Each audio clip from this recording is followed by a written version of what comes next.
Hello दोस्तों, मैं जय शर्मा स्वागत करता हूं आपका हमारे यूट्यूब चैनल द क्लास पर। नया नया सेशन है, नई नई शुरुआत है, नई नई क्लासेस हैं। जो 6th में था वो 7th में, जो 11th में था वो 12th में, जो 9th में था वो 10th में। ऐसा ही हुआ ना? सो फिर मैं यहाँ पर किस लिए आया हूँ? I am here to introduce you the history.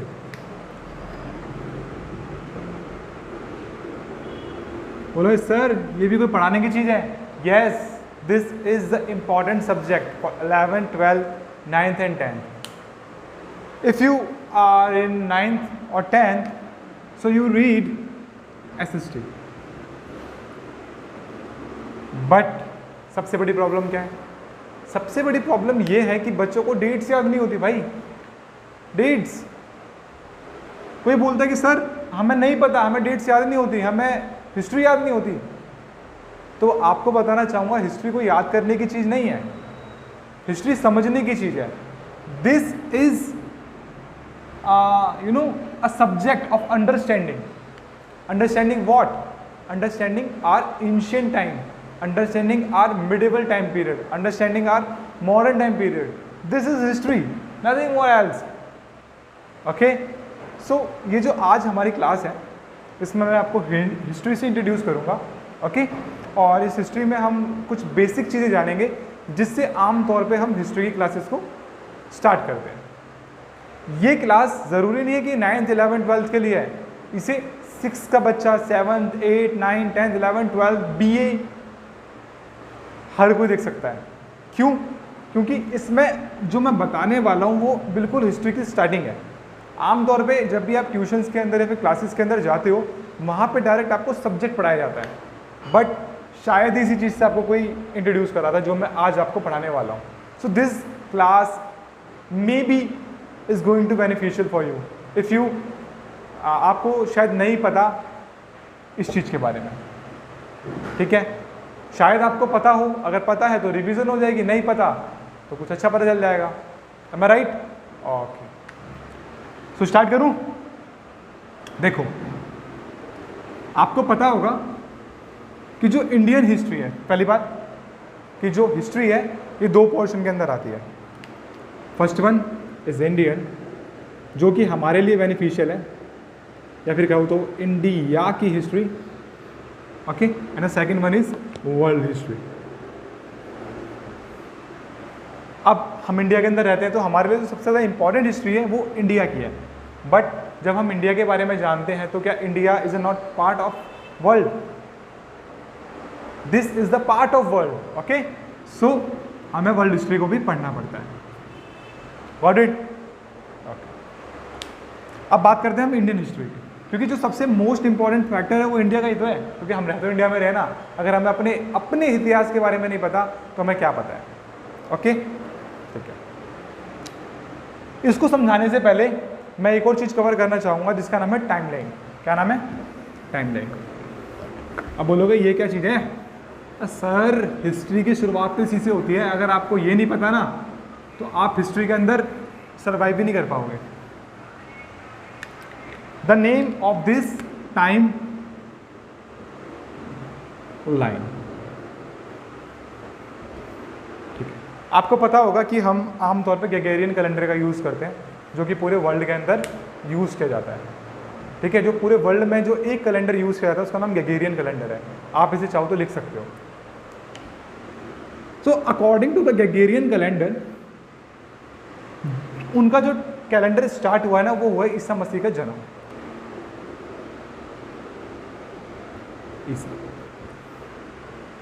Isa Masih. ठीक है, तो जो इनका जन्म है, जब ईसा मसीह का जन्म हुआ था उसको हम काउंट करते हैं 0। Jesus Christ. ठीक है, after the Jesus Christ we use AD। इसे एना डोमिनी भी कहते हैं। ओके, और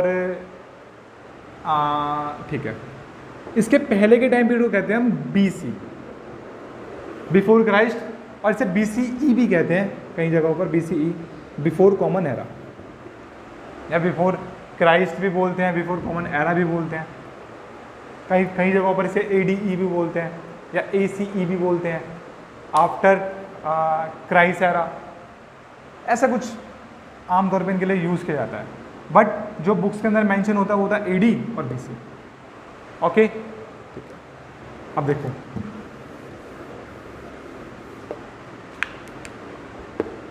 जीरो से अगर हम मतलब ईसा मसीह के जन्म से हम पहले की बात करें तो यहाँ पर जो टाइम चलता है वो माइनस में चलता है, एज लाइक आप कोई सी भी डेट लिख लो, 1500 लिख लो, ठीक है, और 2600 लिख लो, गॉट इट। या ऐसा करो 1500 को हटा के 600 BC लिखो, बिकॉज ये आगे जाके ये जो टाइम पीरियड है ना आपके लिए इंपॉर्टेंट होगा आगे की बातों को समझने के लिए। यहाँ के बाद से हम यूज़ करते हैं 1 2 एज लाइक अभी क्या चल रहा है 2023, कोई दिक्कत नहीं। So this is the time line. आप कंफ्यूज मत होना कि BCE का मतलब क्या है, BC का मतलब क्या है, AD का मतलब क्या है, ये सब क्या चल रहा है, हमें डेटे याद नहीं हो रही। अगर आप आप हिस्ट्री को इस टाइम लाइन के अकॉर्डिंग पढ़ोगे ना, आपको डेटे चुटकियों में याद हो जाएगी। Okay, now I am going to rub this. So अगर आपको लिखना है तो वीडियो पॉज करना और लिख लेना। सो आपने टाइम लाइन समझ लिया है, अब बात करते हैं हम हिस्ट्री की।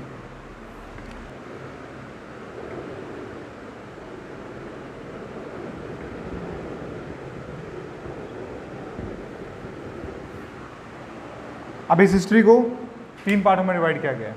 अब वो 3 पार्ट कौन कौन से हैं?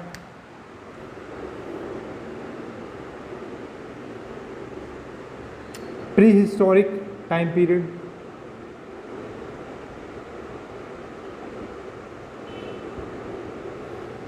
आगे लिख लेना टाइम पीरियड या एरा, प्रोटो,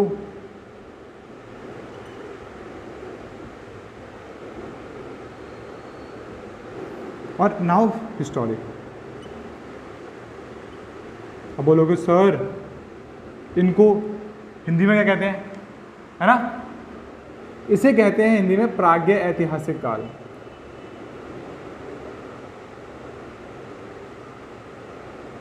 ऐतिहासिक काल, इसे कहते हैं आद्य ऐतिहासिक काल।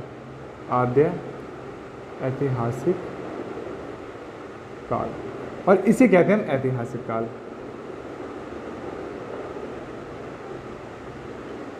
ऐतिहासिक काल, गॉट इट? देखो अब आप मुझे ये बताओ कि जो हिस्ट्री है, ठीक है, क्या हिस्ट्री में हमें सब पढ़ना है? नहीं ना, क्योंकि जो चीज़ हमारे लिए इम्पॉर्टेंट है हम उसे ही पढ़ेंगे। क्योंकि हिस्ट्री आपको नहीं पता कितनी पुरानी हो सकती है।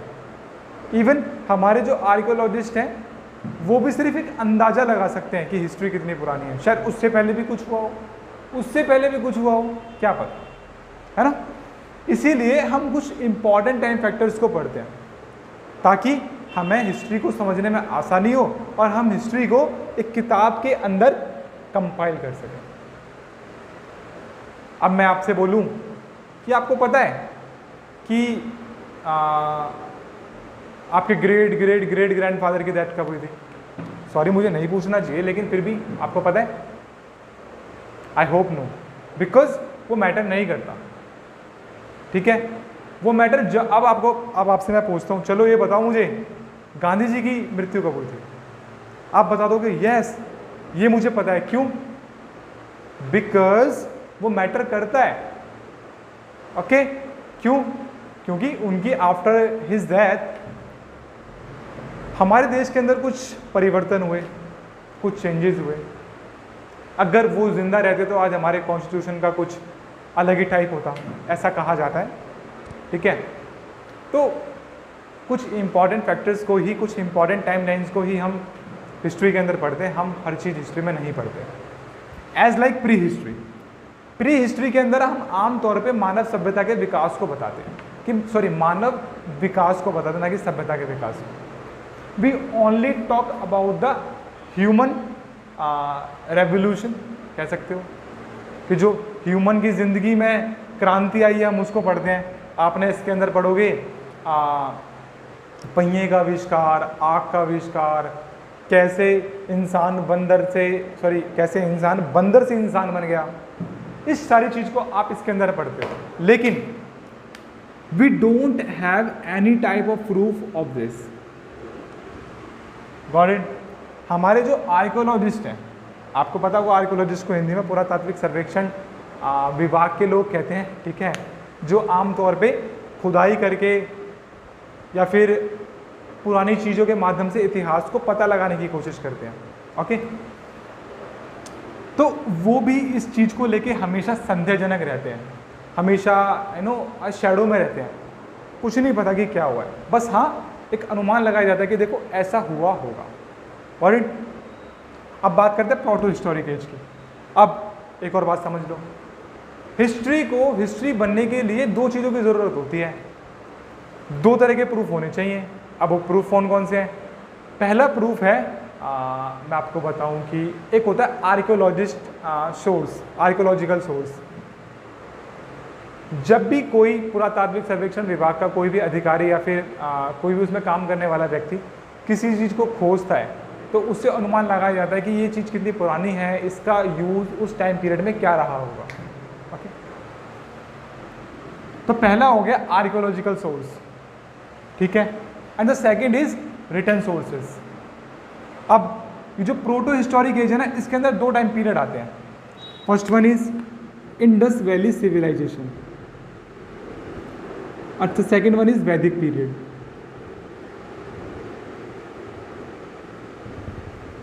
वैदिक एरा भी कह सकते हैं इसे।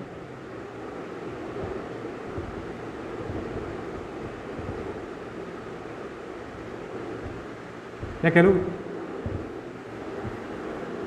And the second is Vedic period. Indus Valley civilisation का मतलब होता है सिंधु घाटी की सभ्यता, ठीक है। अब इन दोनों को अपने प्रोटो हिस्टोरिक में क्यों रखा?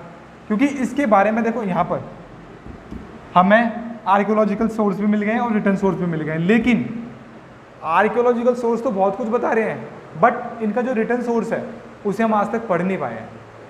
जब भी हम हड़प्पा सभ्यता की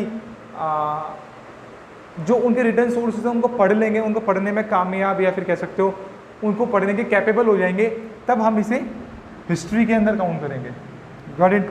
लेकिन वैदिक पीरियड के जो रिटर्न सोर्सेज हैं उनको तो हमने पढ़ लिया है, बट इसके अंदर प्रॉब्लम ये है कि जो इस समय के आर्कियोलॉजिकल रिसोर्स है ना, वो उस टाइम के रिटर्न सोर्सेज से मैच नहीं होते। इसीलिए हम इन दोनों को संदेहजनक काल के अंदर रखते हैं। पता है लेकिन फिर भी बहुत कुछ नहीं पता है। जो रियल हिस्ट्री चालू होती है हमारी इंडिया की, वो होती है हिस्टोरिक पीरियड से, जो कि स्टार्ट होता है 600 BC से। Got it? याद है मैंने अभी आपको टाइमलाइन के अंदर बताया था 600 BC? जी, यही 600 BC। यहाँ से हम अपनी रियल इंडियन हिस्ट्री की बात करते हैं। ऐसा बात नहीं है कि पुरानी वाली हिस्ट्री हमारी हिस्ट्री नहीं है, वो भी हमारी हिस्ट्री है, बट यहाँ से हमें रिटन और आर्कियोलॉजिकल दोनों रिसोर्सेज मिलते हैं और वो दोनों एक दूसरे को सही साबित करते हैं, ठीक है। और यही ज़रूरी है हिस्ट्री को हिस्ट्री बनाने के लिए। Got it? Now any type of problem, अगर इससे रिलेटेड जो मैंने अभी तक बताया है कोई भी प्रॉब्लम हो, किसी भी टाइप की प्रॉब्लम हो, तो आप theclass.in करके हमारा इंस्टाग्राम चैनल है, उस पर आप कमेंट कर सकते हो डायरेक्ट, और डायरेक्ट DM भी कर सकते हो, और जो भी आपकी प्रॉब्लम होगी उसका जवाब मैं नेक्स्ट वीडियो में ज़रूर दूंगा। Got it? ठीक है। और देखो जर्नी बहुत लंबी होने वाली है, तो थोड़ा पेशेंस बनाना बहुत ज़रूरी है, क्योंकि अगर जब तक आप पेशेंस नहीं बनाओगे ना, कुछ नहीं होने वाला। पेशेंस बहुत ज़रूरी है, बहुत ज़्यादा ज़रूरी है। आगे कुछ और क्लासेस में इससे रिलेटेड लेके आने वाला हूँ, जो आपके लिए बहुत ज़्यादा बेनिफिशियल होगी, ठीक है। चलो फिर ख़त्म करते हैं आज की क्लास को यहीं पर। ओके, जय हिंद और enjoy with your study. Don't take it as like a pressure. Got it? All right. Jai Hind friends.